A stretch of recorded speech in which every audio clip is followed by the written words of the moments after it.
Hi guys, and welcome to the squat video. Okay, in this video we're going to go through the squat movement, the squat pattern. I'm going to tell you which muscles you use when we do this movement. I'm going to show you how to do it. I'm going to show you a little few alternatives as well. Okay, some things that will make squats a little bit harder and easier and stuff like that. So the squat, if we go into it, the squat mainly uses quads, glutes, okay, there's a bit of hamstring in there as well, but quads and glutes are the two main things. A squat is, if we go side on first, a very natural movement that you do every single day. We all do squats every day. Sitting up and down is a squat movement. It uses a lot of muscle. It's a very effective movement to use if you want to go for fat loss, because you're using so much muscle when you do the exercise, and you can get the intensity nice and high when you do it as well. So this is how a squat will look. If I go side on first, we are bending at the knees and the hips, trying to keep the body relatively upright. It doesn't need to be completely upright. You pretty much cannot squat like that. Different people will have different flexibility in their ankles, which will decide how much you lean forward and things like that. What we don't want is a collapse forward and it just to turn into a bend and a lazy collapse forward. Okay, so a nice solid squat that looks like this. You go down, keep the body upright as possible. You will see there's a bit of forward lean with me. My ankle flexibility isn't great, so I'll probably have a little bit more forward lean than some other people will have. But my head stays up, my back stays nice and flat and neutral, and I'm bending at both the hips and the knees. Put your hands where you feel comfortable.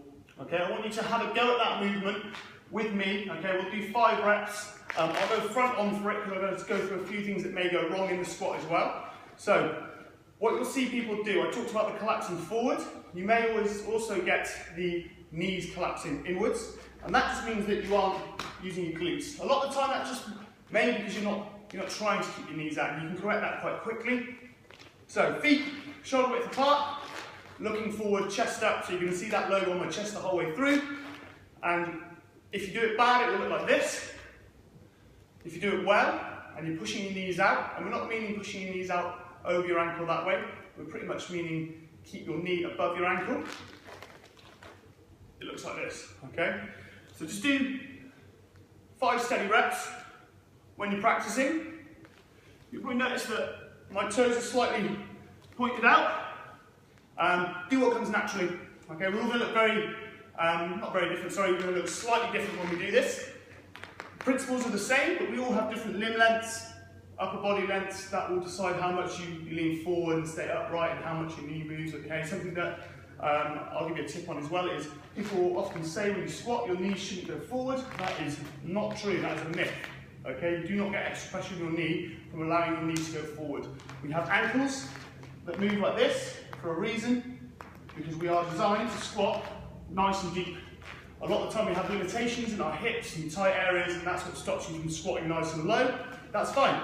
If you can't go down without rounding your back, as a minimum, we're going to go to parallel to the floor. Ideally, you're going to go a little bit lower. Okay, that is your standard squat.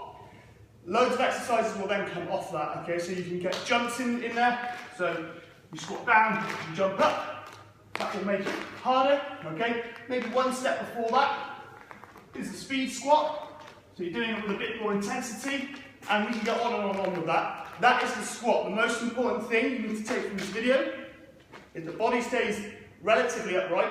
It will lean forward a bit, you can't stay completely upright. The knees stay out, so you're using your glutes as well as your quads. And it's about going to the depth that you can do. Don't try and just get all the way to the floor for the sake of it. If you feel like you can't get all the way down past 90 degrees is fine. As a minimum, it is a 90 you want to get to. That is the squat. Have a practice, and then we'll move on to video number 2. Good luck, guys.